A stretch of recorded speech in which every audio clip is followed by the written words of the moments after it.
Bonjour et bienvenue dans cette thématique historique qui m'a été demandée et inutile de vous dire que c'est pas ma période préférée, c'est pas ce que je maîtrise le plus, donc ça m'a donné demandé un peu plus de recherche dans mes petits bouquins. C'est la guerre de Troie. D'ailleurs, les deux prochaines, enfin celle-là et celle de novembre, c'est deux, je crois que c'est Justine, c'est mon amie Justine qui me les a demandées. Ce ne sont absolument pas, mais alors vraiment absolument pas des choses qui sont de ma compétence, entre guillemets, notamment, alors un peu plus celui de novembre qui est la vie quotidienne sous l'ère victorienne. Mais alors, honnêtement, la guerre de Troie, voilà. J'aime bien, mais je suis pas une fan. Alors, j'ai décidé de faire une espèce de base rapide sur la guerre de Troie, en expliquant qui est qui fait quoi, machin, quels sont les personnages principaux, et de détailler un peu la vie d'Achille, les origines de la guerre de Troie, Achille dans la guerre de Troie, et bien sûr la guerre de Troie dans le cadre de l'Iliade. Voilà, évidemment, qui raconte le siège de Troie, etc. J'ai trouvé que c'était quand même pas mal de faire ce genre de choses, parce que c'était quand même un peu moins rébarbatif.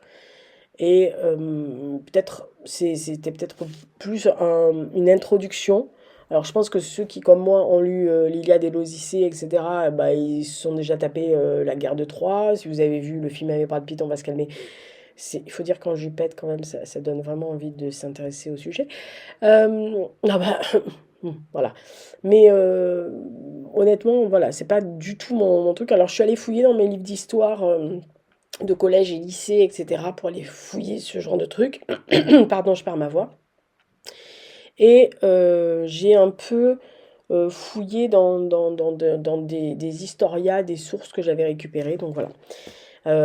Source Universalis, Gallica, comme d'habitude, hein, les livres d'histoire oui, de collège et lycée que j'ai. Oui, j'ai gardé mes livres d'histoire. Ah bah, les tarés, c'est comme ça. Voilà, j'ai regardé aussi dans une édition de l'Iliade l'Odyssée que j'avais reçu en cadeau un joli coffret où ils expliquaient visiblement, enfin, où ils expliquaient un peu plus en détail des trucs sur la guerre de Troie, donc je suis allée piocher là. Alors, le début de la guerre de Troie, en fait, c'est la plus belle femme du monde, Hélène, qui avait donc pour frères Castor et Pollux, et c'était la fille de Zeus et Léda. Donc celui-ci va lui donna Ménélas, le frère d'Agamemnon, comme époux. Et en donnant la pomme d'or à Aphrodite, Paris fut guidé jusqu'à Hélène. Alors en gros c'est ça, hein. Alors les liens entre l'hôte et les invités étaient très puissants. Ménélas part pour la Crète, laissant Hélène et Paris un peu seuls. Ah ben un peu trop. Voilà. Et donc ce dernier enlève Hélène. Aïe. Alors oui, bah c'est comme ça que ça arrive, hein. Alors évidemment Ménélas il est carrément fou de rage. On va le prendre sur un ton humoristique, ça va être plus drôle. Il va appeler toute la Grèce à partir faire la guerre contre Troie, puisque Paris vient de Troie, et donc seul Odysseus et Achille ne se présentent pas. Alors le premier, parce que c'est un homme rusé et qui il tente un peu de se faire passer pour un foufou, mais ses plans échouent et donc il doit aller chercher Achille. Alors la flotte grecque est prête, mais il y a des vents violents qui empêchent de prendre la mer. Alors évidemment, il y a un devin qui confie à Agamemnon qu'il devrait sacrifier sa fille Iphigénie pour pouvoir apaiser la colère donc de la déesse Artémis. Bon bref, ce dernier accepte à contre-cœur et les 1000 navires grecs prennent enfin la mer en direction de Troie. Alors, de l'autre côté, vous avez donc un mec qui arrive, qui est le premier grec à poser le pied sur Troie, donc Protrésilas, qui décide d'être le premier à mourir parce qu'un oracle avait prédit que le premier grec qui poserait le pied sur Troie trouverait la mort. Bon, bref. Alors, la victoire oscille d'un camp et à l'autre pendant plusieurs années. Mais dans l'Olympe, en fait, les dieux ont décidé de prendre parti. Voilà, bon bah, déjà il fallait bien que ça foute le bordel. Alors Pallas, Athéna, Héra et Poséidon se rangent du côté des Grecs, et Aphrodite, Apollon et Artémis se mettent du côté des Troyens. Alors seul Zeus, il reste en retrait, où il se dit oh punaise, je vais pas y aller là-dedans. Bon, voilà, et il se dit bon, quand même, au bout d'un moment, ils se disent quand même, par respect par Thétis, il s'est dit, bon allez, je vais me ranger du côté des Troyens, parce qu'à un moment donné, il faut quand même prendre son parti. Et les Grecs attisent le courroux d'Apollon jusqu'à ce que Agamemnon refuse de rendre Chryséis à son père, et Achille déclare à Agamemnon qu'il devrait absolument apaiser le dieu Apollon s'il il voulait gagner la guerre. Alors, bon, il accepte, ils enlèvent la prise d'honneur d'Achille, donc la vierge Briséis, et Achille décide de ne plus prendre du tout part à cette guerre. Bah oui, tu m'as privé d'un truc, c'était mon jouet, j'aime pas qu'on reprenne mon jouet. Alors en gros, lors d'une bataille, les armées laissent Ménélas et Paris combattre l'un contre l'autre afin de régler la querelle. En fait, en gros, il y en a un qui a piqué la femme de l'autre, hein, à peu près.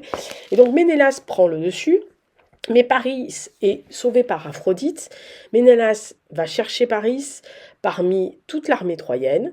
Et même si cette dernière qui haïsse leur prince lui aurait livré un peu avec grand plaisir, mais Paris reste introuvable. Alors en guise de victoire, Agamemnon réclame Hélène. Les Troyens auraient accepté, mais Héra, qui aspire à la chute de Troie, s'empare d'un soldat troyen qui décroche une flèche sur Ménélas dans la bataille qui a repris. Les dieux, évidemment, combattent aux côtés des hommes, d'un côté les Troyens, où on peut compter Énée et Hector, le dompteur de chevaux, et de l'autre côté les Grecs. Il y a quand même Agamemnon, pas dégueulasse, Ménélas, mais aussi Ajax, Diomède et Odysseus. La bataille est absolument sanglante, les dieux usent de tours et de retours et de duperie pour avoir l'avantage. Bref, les Troyens avaient amené les Grecs jusqu'à leur bateau quand la bataille prit fin à cause du crépuscule. Alors, retournement de situation, ah ben oui, tant qu'à faire, on y va. Agamemnon ne voulait pas abandonner, mais Nestor lui conseille de trouver un terrain d'entente avec Achille pour ne pas revenir en Grèce, en fait, dans le déshonneur. Alors Achille refuse fermement de retourner au combat, même pas en rêve, et il se prépare à repartir. Mais le lendemain, la bataille reprend. Et voyant que les Troyens ont toujours le dessus, ah bah si, Héra décide de séduire Zeus pour qu'il oublie la bataille. Alors ça fonctionne un petit peu, mais Zeus, il est quand même pas complètement idiot, il se fâche contre son épouse et il reprend la bataille.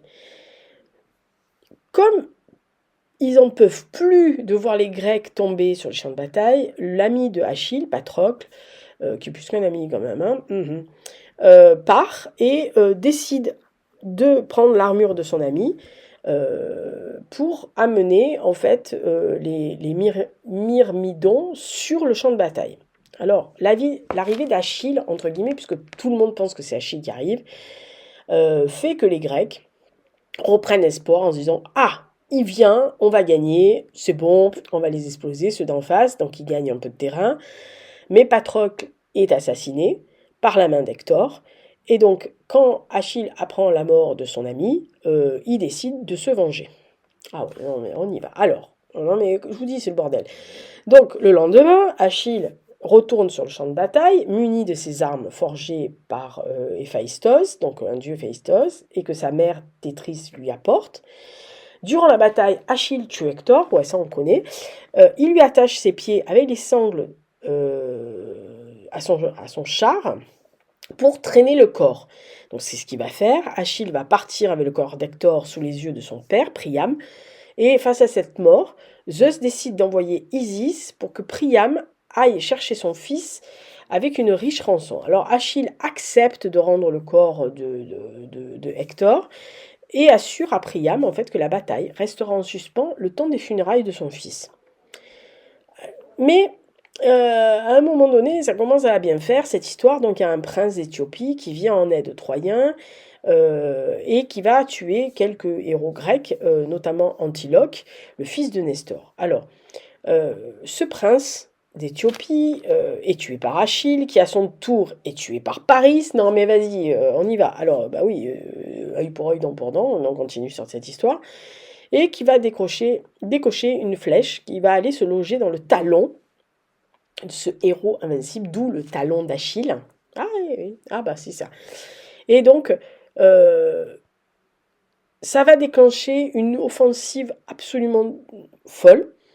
Et tout ça va donner des armes à certains d'entre eux pour pouvoir se retourner et revenir. Alors bon, ça va devenir de plus en plus le bordel. Tout le monde va trahir tout le monde. Et conscients qu'ils n'ont pas pu rentrer dans la cité troyenne en l'espace de 10 ans de siège, quand même, hein, Odysseus a l'idée de sculpter un grand cheval permettant à des hommes de se cacher à l'intérieur. Et quand les Troyens arrivent sur la plage, ils trouvent les lieux déserts. En fait, seul un homme les attend. Un homme, c'est un grec qui s'appelle Sinon, qui leur explique en fait qu'il a été désigné pour offrir, pour s'offrir en sacrifice, afin que les Grecs puissent reprendre la mer. Mais que bah voilà, la sculpture qui a été destinée à Athéna et que les Grecs espéraient que les Troyens brûlent, afin qu'ils s'attirent le courroux de la déesse, bah en fait Priam décide de le ramener dans la cité de Troie, parce qu'il la trouve très jolie. Alors durant la nuit, Odysseus et les autres chefs grecs sortent du cheval, eh ben oui, tant qu'à faire, voilà, et vont ouvrir les portes de la cité. Alors vous imaginez bien que Troie va tomber cette nuit-là. Seul Énée peut en sortir indemne. Hélène retourne auprès de son épouse Ménélas. La fille d'Écube, Polyxienne, qui est la reine de Troie, est offerte en sacrifice, comme le fils de Hector et d'Andromaque, donc Astyanax, je crois qu'il s'appelle. Alors, vous imaginez le gros souk. Alors déjà, quand vous voyez le truc de la guerre de Troie, vous vous dites, quand même 10 ans pour assiéger une cité, quand même. Les mecs, c'était quand même une des plus grandes armées du monde. Mon Dieu, quel bordel. Alors, on a cité les personnages. D'un côté, vous avez les Grecs. Alors, notez. D'un côté, vous avez les Grecs. Vous avez Agamemnon, qui est le roi de Mycène, qui est un membre de la famille des Atrides, et qui est le frère de Ménélas, et c'est lui qui va prendre le commandement des Grecs pendant la guerre de Troie. Vous avez aussi Iphigénie, la fille, sa fille à lui, qui a été sacrifiée par son propre père pour calmer Artémis, donc, et faire en sorte que la flotte grecque puisse naviguer sur Troie. Super, il a quand même zigouillé sa fille pour qu'une tempête s'arrête. Il y en a qui sont bien œuvrés quand même, hein, voilà. Alors vous avez Ménélas, hein, donc le roi de Sparte, qui fait confiance à Paris, et donc quand il va revenir, il se rend compte que le Troyen s'est barré avec sa femme. Voilà. Et donc il va demander à tous les Grecs de participer à la guerre contre Troie, y compris donc son frérot, hein, Agamemnon. Vous avez donc Odysseus. Alors Odysseus, c'est le nom d'Ulysse. Donc c'est le roi d'Ithaque qui est marié avec Pénélope, vous savez la Pénélope, hein, voilà, avec qui il a eu un fils. Je vous le donne en mille. Si vous aviez regardé Ulysse 31, c'est Télémaque. Ah bah si, ah bah ça aide hein, les dessins animés. Hein. Allez regarder Ulysse 31, c'est top. Il est connu donc pour sa intelligence rusée. Et donc il va le prouver hein, de toute façon, parce qu'à un moment donné, il se fait passer pour fou pour que les soldats viennent le chercher et pour qu'il prenne part à la guerre. Hein, il faut quand même voilà. Et c'est lui quand même qui a l'idée du cheval pour que les gens puissent se glisser, les soldats puissent se glisser à l'intérieur pour rentrer dans Troie et donc la faire tomber. Alors vous avez Nestor. Non, pas le pingouin. Nestor, qui est le roi de Pylos, bien qu'il soit âgé, c'est un guerrier qui est valeureux, vigoureux, et donc il va apporter... C'est plutôt le stratège. C'est quand même le sage stratège de cette guerre, et donc il va aider. Vous avez Achille, on en a parlé tout à l'heure. Donc c'est un des héros les plus connus de la guerre de Troie quand même. Il est donc le fils de Pelée, qui est le roi de Phstie et de Thétis, qui est en fait une nymphe marine, si mes souvenirs sont bons. Donc voilà, sa mère l'a plongé dans le Styx très longtemps quand il était enfant, en fait, pour le rendre invulnérable. Simplement, comme elle le tenait par le talon, d'où la légende du talon d'Achille, c'était la seule partie qui était fragile. Et donc, comme elle l'implore plusieurs fois de ne pas aller battre à Troie parce qu'elle a eu la vision comme quoi il allait mourir, bon, lui, c'est un guerrier redoutable. Il peut renverser à lui tout seul le cours d'une bataille, il y va, et puis point à la ligne. Bon, bref, évidemment, ça sera Paris hein, qui va l'achever, puisqu'il va lui tirer dans le seul endroit qui n'est pas protégé, donc le talon. Et donc, ben, forcément, guidé par Apollon, parce que je crois que c'est Apollon qui lui souffle un peu en mode vas-y, chope le talon, là, parce que c'est là que ça passe. Alors, vous avez Patrocle, qui est l'ami intime d'Achille, qui est même carrément son amant. Hein. Ah bah oui. Ah bah oui, à l'époque, ça gênait personne, hein, et ça ne gêne toujours personne, on est bien d'accord, mais voilà, merci à l'Inquisition et au clergé, voilà, puisque à l'époque, ça posait aucun souci. Donc Patrocle demande la permission, en fait, d'aller au combat. Il va mettre en route les Troyens sous le subterfuge que tout le monde pense que c'est Achille, mais bon, il va mourir, et donc c'est Achille qui va reprendre les armes, en fait, pour venger son amoureux, on va dire. Vous avez Ajax aussi, je crois que je l'ai cité, qui est le fils du roi de Salamine, et c'est un guerrier qui est imposant et redoutable, c'est ce qu'on dit dans la légende. Diomède, qui pareil est un des guerriers grecs les plus jeunes de l'histoire, mais qui est vraiment redoutable aussi sur le combat. Vous avez Antiloque, qui est le fils de Nestor, qui est tué par le prince d'Éthiopie, et qui va donc, celui-ci qui vient venir en aide à tout le monde. Vous avez Philoctète, qui est, je crois, le fidèle compagnon d'Héraclès, qui lui a laissé des flèches assez redoutables à sa mort. Et donc, quand la guerre de Troie va éclater, bah, il va trahir son serment, et il va révéler l'emplacement des flèches. Bon, bref, c'est un gros bordel. Qui y a d'autres aussi? Vous avez Sinon, tout à l'heure, je l'ai cité, qui est un très bon narrateur, qui croit aux Troyens enfin, qui fait croire aux Troyens que les Grecs sont partis, et donc qui va, en gros, euh, faire en sorte que le cheval rentre dans la cité de Troie. Et vous avez Protesilas, qui, en fait, venait juste d'épouser une femme lorsque la guerre de Troie a débuté. Et c'est le premier grec qui est donc touché sur le sol troyen et il résiste. En fait, c'est un geste de bravoure. Parce qu'on lui avait prédit la mort, enfin on avait prédit la mort au premier grec qui toucherait le sol, donc voilà. Donc ça c'est le côté grec. Alors vous avez les alliés des Grecs, hein, vous savez nos amis les déesses là, voilà. Alors vous avez Héra qui est la déesse de la fécondité du mariage. Vous avez aussi Pallas Athéna qui est la déesse de la sagesse et de la stratégie militaire. Elle m'a toujours plu. Qui sont rangées donc du côté grec parce qu'elles avaient été offensées par le fait que Paris préfère donner une pomme à Aphrodite, et Athéna avait poussé les Troyens à la ruse du cheval. Et vous avez aussi Poséidon, qui est donc le dieu de la mer. Parmi les Troyens, alors vous allez voir, il y a une palanquée de Troyens. Alors Paris, qui ne connaît pas Paris? Donc qui est un des fils de Priam, qui est en fait un peu considéré comme un lâche au début. Le peuple, c'est pas sa came, enfin personne ne l'aime, malin. Et en fait, il va voler, alors lui, on va dire pompon sur le chapeau, il vole Hélène à Ménélas, donc en gros, il brise un peu la bienséance de l'hospitalité, oui, parce que quand on te dit, bah oui, tu peux rester à la maison, machin, la priorité, c'est peut-être pas de piquer la femme du mec qui t'offre le gîte et le couvert. Enfin, je pense, hein, mais bon, peut-être que je me trompe.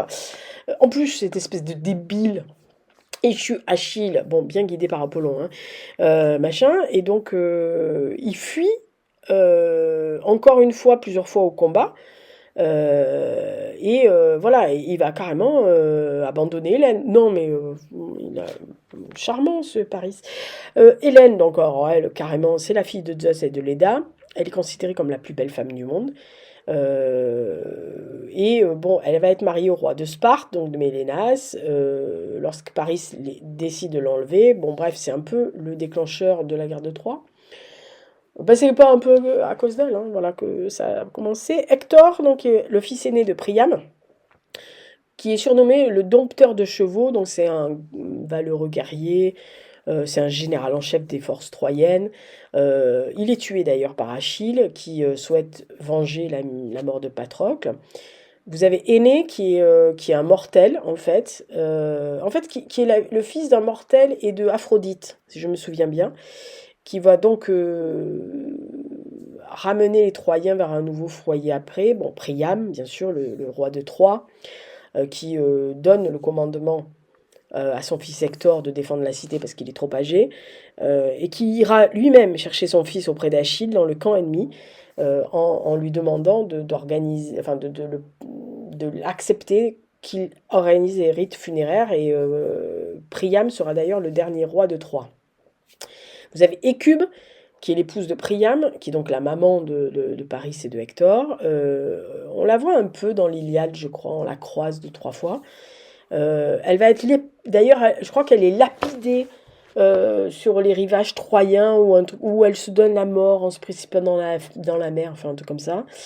Vous avez Polyxène, qui est la fille de Priam et d'Écube, ainsi que Astyanax, qui est le fils d'Hector et d'Andromaque, qui, alors eux, carrément, comme Iphigénie, on les sacrifie aux dieux.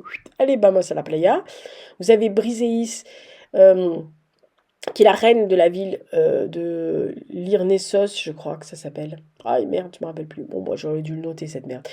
Et qui, après avoir tué son mari, donc qui est le roi Minès, et ainsi que les 3 frères, Achille va l'enlever.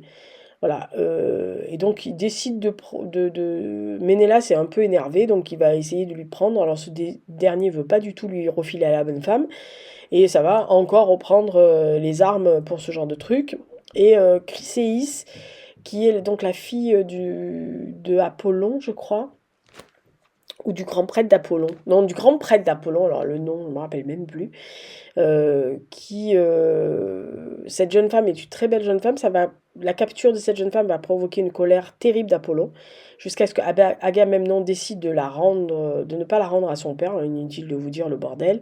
Andromaque est la femme d'Hector. Alors elle est carrément impuissante du début jusqu'à la fin. Son fils est sacrifié, puisqu'il est précipité des remparts. Et on va la donner. Je crois qu'on va la donner à je ne sais pas. Bah, celui qui précipite son fils dans les remparts, on va la filer on va lui la donner comme proie, quoi, en gros, quand les Grecs vont quitter Troie. Non, mais super, quoi. Bon, ouais. Alors, les alliés des Troyens, vous avez Aphrodite, qui est la déesse de l'amour. C'est d'ailleurs elle c'est à elle d'ailleurs que Paris donne la pomme lors du conflit qui oppose les 3 déesses, hein, puisqu'elle promet à Paris que la plus belle femme du monde lui appartiendrait. Merci du cadeau. Apollon, qui est le dieu de la musique et du chant. Artémis, qui est la déesse de la nature sauvage et de la chasse. Oui, bah celle-là, on la voit bien. Hein. Zeus. Excusez un peu quand même. C'est quand même le chef du chef du chef du chef. Ah bah si, c'est le souverain des dieux quand même, faut pas déconner. Et Memnon, qui est donc ce fameux prince d'Égypte, qui vient d'Éthiopie, qui vient aux Troyens, enfin aider les Troyens dans le combat contre les Grecs. Alors il tue de nombreux héros, dont Antiloque, et il est tué par Achille. Voilà. Alors, contrairement à ce qu'on peut penser, l'événement déclencheur de la guerre de Troie, alors ça je l'ai trouvé dans les livres d'histoire, c'est pas vraiment l'enlèvement d'Hélène par Paris, mais c'est la pomme qui a été donnée à Aphrodite. Ce que je viens de dire. Alors, le combat ne s'engage pas qu'entre les hommes, mais avec les dieux.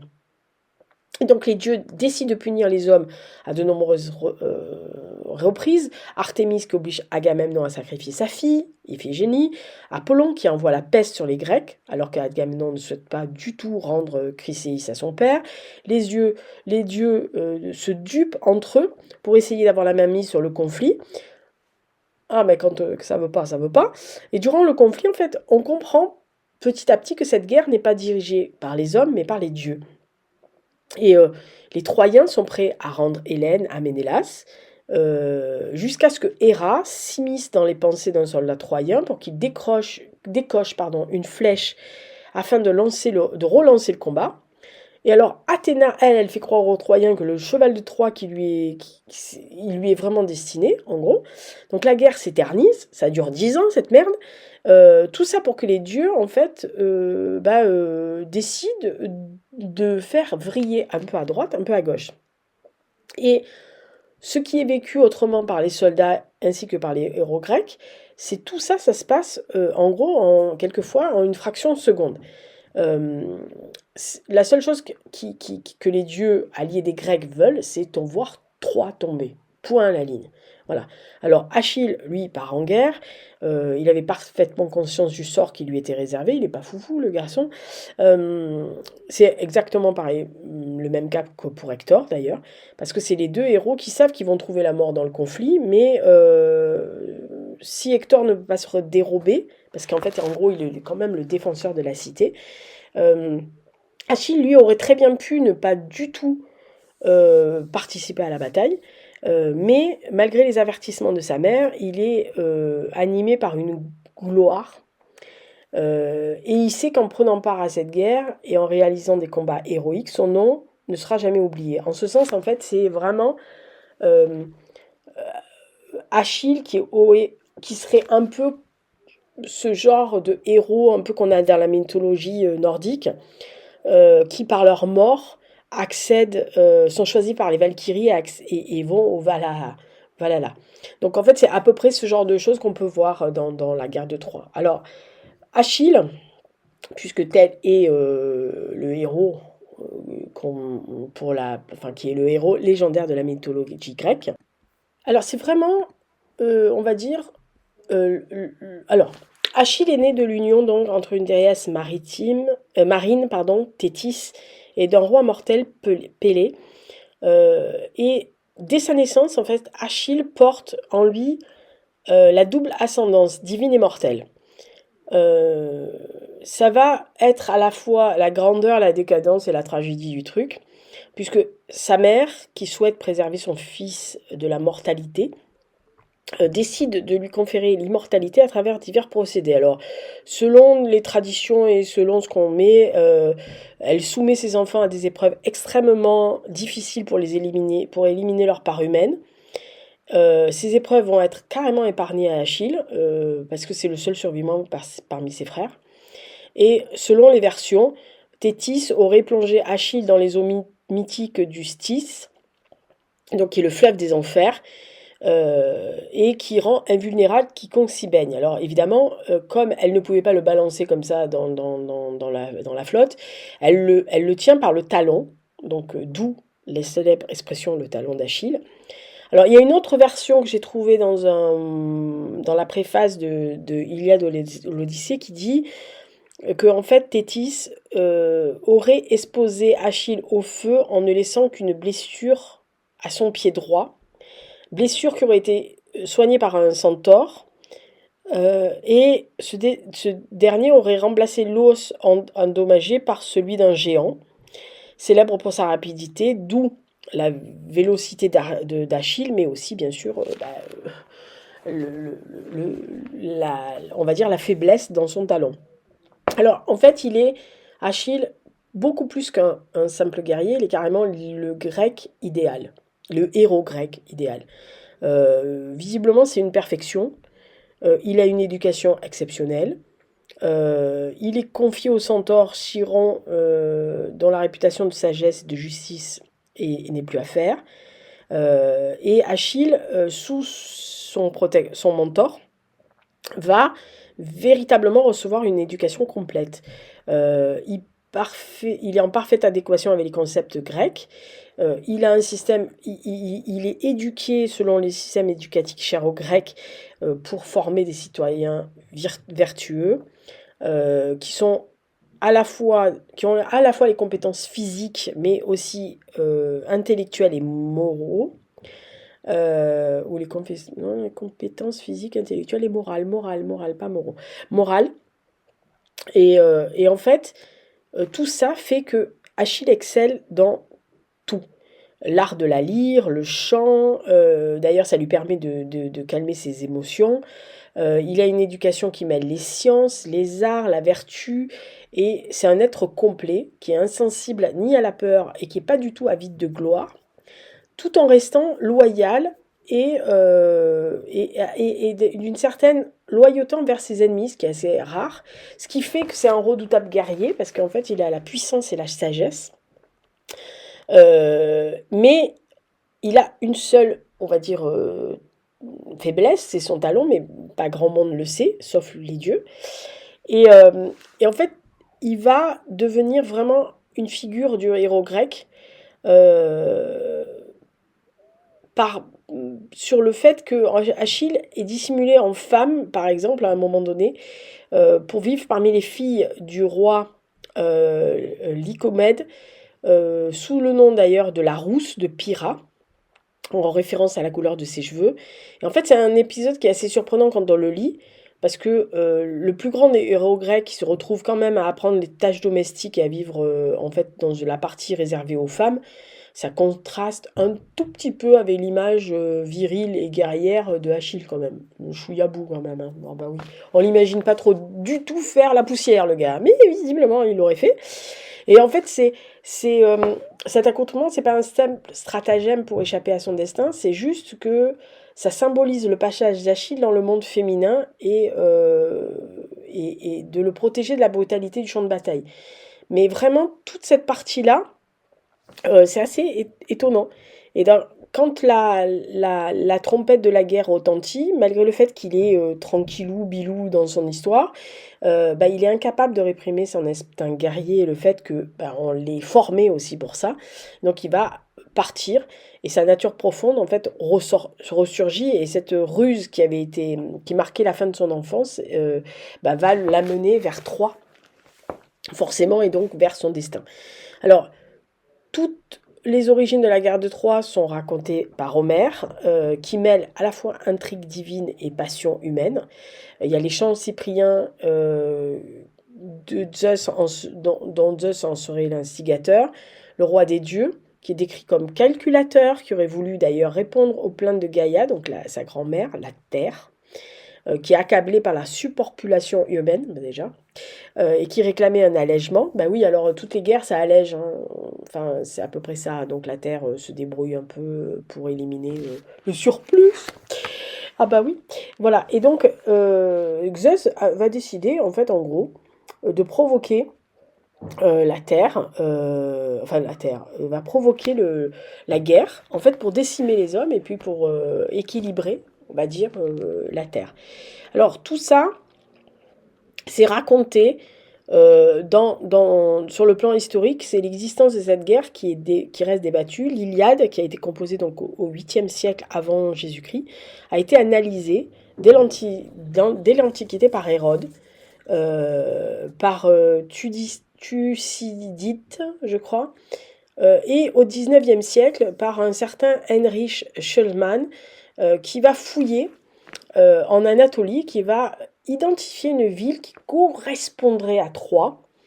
Et on parle dans certaines tablettes d'une certaine cité qui s'appelle Vilusa, qui correspondrait aux recherches archéologiques et qui renforce en fait l'hypothèse d'un fort historique véritable derrière la légende qui a été mise. Alors, on est d'accord, Achille, c'est le roi, l'emblème de la guerre de Troie. Mais voilà, il y a tout ça qui est mis oui, au milieu de tout ça dans l'Iliade. Alors, l'Iliade, ça raconte effectivement, si vous l'avez lu, la dernière année du siège de Troie, qui en fait a duré 10 ans, je rappelle, et qui ne dit rien des causes de la guerre. Ni ses préparatifs, ni son dénouement. En gros, les détails sont connus de nous par d'autres textes et d'autres auteurs. Et tout commence en fait comme ça. C'est-à-dire que tout commence par le jour des noces, par exemple, de Pélée et Thétis, et le mariage qui réunit tout le monde, tous les dieux descendent de l'Olympe, voilà, il y a tout le monde qui se pointe à ce mariage, et tous les préparatifs sont faits pour expliquer, bah, d'envoyer Ménélas et Ulysse pour négocier une réparation, pour la délégation reçue par Troie, pour Ménélas et Ulysse qui reviennent bredouilles. Donc c'est la guerre, donc il y a des tractations, donc Agamemnon décide de diriger l'expédition. Il y a la construction de la flotte qui va prendre 2 ans quand même, pas tous les jours dimanche. Euh, il y a les Dupris, il y a le jeune Achille, il y a sa mère, il y a Ulysse. donc qui use des ruses pour débusquer, qui va le débusquer jusque dans la maison où il y a les femmes. Voilà, donc il y a tout le monde qui s'y met. Et vraiment, c'est la colère d'Achille est vraiment au cœur de l'Iliade. L'Iliade d'ailleurs s'ouvre sur la querelle de deux chefs grecs, Agamemnon et Achille, qui en gros s'engueulent comme des chiffonniers. Et parce que ça fait 9 ans, quand on arrive dans l'Iliade, ça fait quand même 9 ans que les Grecs assiègent Troie, en gros, et que rien ne se passe. Ils sont au pied de la ville sans pouvoir y pénétrer comme des crétins.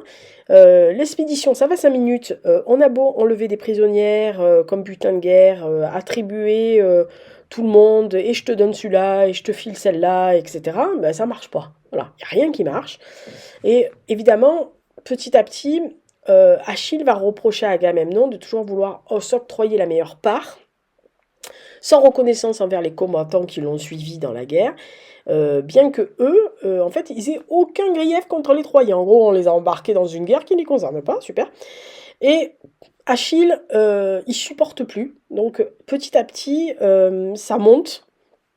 Et quand Achille décide de venger certaines choses, il fait appel à maman. Bah oui. Et elle va obtenir que Zeus favorise les Troyens jusqu'à ce que, évidemment, Agamemnon se repente de l'injustice qu'il a fait et Achille va entrer à nouveau dans le combat pour venger donc son ami Patrocle. Il va tuer Hector. Alors évidemment, tout le monde connaît l'épisode du cheval de Troie. Je pense que on l'emploie régulièrement comme expression. C'est le plus connu épisode de la guerre. Ce cheval de bois rempli de chefs qui laissé au port de la ville et qui est introduite par les Troyens eux-mêmes à l'intérieur. C'est inventé par Ulysse. D'ailleurs, c'est évoqué rapidement dans l'Odyssée. Je crois que c'est Télémaque qui part à la recherche de son père, qui se rend auprès de Ménélas, qui lui raconte comment Hélène, qui a approché du cheval, s'est mise à appeler chaque chef en imitant la voix de sa femme, et comment Ulysse a empêché les guerriers de répondre pour ne pas se faire démasquer. Voilà, donc il y a il y a plusieurs chants qui sont dans cet épisode-là, qui expliquent comment chacun a saccagé sa part de la ville, comment les Grecs ont pillé la ville en se répandant hors du cheval, comment Ulysse aux enfers parle à Achille, voilà, qui s'en inquiète, de l'ardeur au combat de son fils, de la présence dans le cheval il était à ses côtés dans le cheval, etc. Donc il y a beaucoup de choses qui se font. Il y a même une discussion entre les Troyens pour faire rentrer ou non ce qui pensent être, eux, une offrande à Athéna, alors qu'il y en a certains qui disent attention, pas l'air très catholique le cheval. Voilà, donc quand ils décident de faire rentrer le cheval, c'est trop tard. Les guerriers sortent à la nuit tombée, ils ouvrent les portes de la ville et hop, vamos a la playa. Troie est pillée, prise, incendiée, Priam est égorgée. Il n'y a que Énée qui parvient à s'enfuir avec son fils et qui ira d'ailleurs avec son père Anchis et qui ira d'ailleurs fonder Rome après s'être un peu attardé à Carthage, oui, à Carthage. Et il y a le retour des chefs grecs qui est raconté dans l'Odyssée, donc notamment par Nestor et Ménélas. Et tout ça fait que vous avez dans l'Odyssée, l'Iliade et l'Odyssée tout ce qu'il fait. D'ailleurs, dans un chant, il y a même Ulysse qui relate aux Phéaciens son passage aux enfers et sa rencontre avec l'âme des héros, notamment Agamemnon, qui lui raconte, par exemple, son assassinat, mais il rencontre aussi Achille, Patrocle, Antiloque et Ajax. Voilà, donc c'est vraiment, la guerre de Troie, c'est très intéressant à étudier. C'est très documenté en plus. Bon, il faut résumer que les dieux ont décidé de foutre le bordel sur Terre, un peu parce qu'il y avait un peu trop de gens, ils se disent, ah bon, on va faire une petite guéguerre, on va s'amuser comme des petits fous, vous allez voir, c'est rigolo. Bon, je suis pas sûre que ce soit rigolo pour les gens, mais c'est agréable. Alors c'est vrai qu'en faisant ces recherches-là, bah, ça m'a un peu réconciliée avec ça, parce que je dois avouer que moi, la mythologie grecque, c'était. J'étais plus. Alors, je suis pas romaine, mais j'étais plus macédoine. Enfin, moi, je suis une grande fan d'Alexandre le Grand. Si vous avez suivi la thématique historique du début d'année sur Alexandre le Grand, vous savez que très bien que Alexandre le Grand, c'est même un peu ma came, même plus que ma came d'ailleurs. Mais quand j'étais à l'école, je dois avouer que tout ce qui était mythologie, c'était pas mon truc. J'étais plus mythologie nordique, scandinave, etc. Pas énormément, mais un peu plus. Euh, mais voilà, là, je dois avouer que pour préparer ce petit podcast rapido, et assez synthétique, hein, il n'y a pas de gros détails, euh, je me suis souvenu de certains noms que je n'avais plus vraiment en tête, comme Oreste, qui est le fils d'Agamemnon. Je me rappelais de Oreste, mais je me souvenais plus quelle était sa filiation, etc. Et je me suis dit, tiens, c'est marrant, je me rappelais pas de ça. Voilà, donc écoutez, j'espère que ça vous a plu. Les images, bah, vous les retrouvez dans le drive que je mets avec les thématiques historiques, donc vous pouvez aller le voir comme vous voulez. Je suppose qu'il y en a plein qui sont très très fans de la guerre de Troie, de la mythologie grecque et qui vont me dire: «Ah mais ça, il faut que tu lis ça». Oui, alors j'ai déjà lu l'Iliade et l'Odyssée déjà, hein, donc maman, voilà. Donc je vous dis, bon, ça m'a plu, hein, l'Iliade et l'Odyssée, on est d'accord sur la question. Mais je pense que pour les lectures et tout ça, j'ai été beaucoup plus un peu romaine à un moment donné. Mais j'ai lu comme tout le monde nos amis Aristote, Sophocle et toute la clique là. Euh, et parce que bon, on l'étudie à l'école. Moi, je me souviens qu'on a fait, alors je sais pas si ça se fait encore, mais au primaire, je crois que c'était en CE1, CE1, non, CM1, je crois, CM1, on a passé pratiquement, je crois, il faudrait que je regarde j'ai encore mes petits cahiers, enfin mes petits cahiers, mes petits livres de l'époque. Je crois qu'on avait fait tous les dieux grecs et romains. Et on avait appris par cœur. Eh ben, pour vous dire que j'ai dû regarder à deux fois quand même là, hein. Je me suis dit, ah mais c'est là, je l'avais loupé, je me rappelle plus. Voilà, parce qu'on connaît les dieux les plus connus, mais il y en a certains, ouais, la filiation. Puis alors, on raconte même pas la filiation. Oh là là là. Puis alors, ils sont compliqués. Mon Dieu, qu'ils sont compliqués. Et ça se marie pas, et ça épouse sa fille, et ça fait un gosse. Oh mon Dieu, mais c'est pas Dieu possible ça. C'est le cas de le dire, hein. Voilà, donc écoutez, c'est une des dernières thématiques de l'année. La thématique de novembre, donc c'est la vie quotidienne sous l'ère victorienne. Et en décembre, alors on me l'a demandé parce qu'effectivement, comme par hasard, c'est en décembre que ça s'est passé, c'est Pearl Harbor. Oui, ah bah c'est un peu plus ma partie quand même. Mais hein. Bon, ça je sais à qui demander. Parce que j'ai une de mes copines aux États-Unis qui est professeure d'histoire des États-Unis. Donc ça va être très facile. Je vais lui dire, file-moi tes cours sur Pearl Harbor, on va pas commencer à m'énerver. Voilà, donc elle va sûrement me filer ce qu'elle a fait elle. Bon, après, elle est à l'université, elle enseigne à l'université, donc c'est pas du tout le même niveau, mais bon, elle a sûrement des trucs qui lui restent de ces années. Donc ça va être facile. Bon, après, je connais bien le déroulé, mais autant le faire correctement. Et c'est pour ça que quand j'avais fait Jane Austen, j'avais eu la chance d'avoir une de mes copines qui enseigne la littérature anglaise dans une université anglaise et qui est une spécialiste de Jane Austen. Et donc elle m'avait filé des cours, enfin un cours sur persuasion, puisque j'avais fait persuasion, que j'adore. Et donc voilà, j'aime bien faire ce genre de truc parce que ça permet d'avoir un support vraiment bien validé, bien carré, etc. Donc si c'est ses cours à elle, ça sera d'autant mieux. Donc j'espère que ça vous a plu. Qu'est-ce que je... Ah oui, alors les thématiques de l'année prochaine. Parce que au début, je vous assure, je voulais absolument arrêter.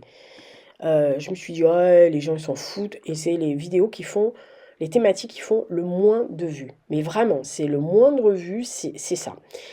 Et en fait, j'ai reçu 4 demandes. Et les 4 demandes, je peux pas ne pas les honorer parce que c'est vraiment ma came. Vraiment, et puis c'est des choses auxquelles je tiens. Donc en janvier, je ferai le conflit nord-irlandais. Et pour ceux qui me connaissent, ils savent très bien que c'est très important. Février, inutile de vous dire que la personne qui m'a demandé ça, moins de deux, je la bénis sur 3 générations. C'est, ça sera un podcast vraiment centré sur Élisabeth II. Vous connaissez mon amour pour la reine. J'en suis toujours pas remise d'ailleurs. En mars, les femmes puissantes françaises. Donc alors ça, inutile de vous dire que c'est ma cam. Et en avril, j'ai l'Africa Corps. Alors évidemment, ça c'est carrément ma partie.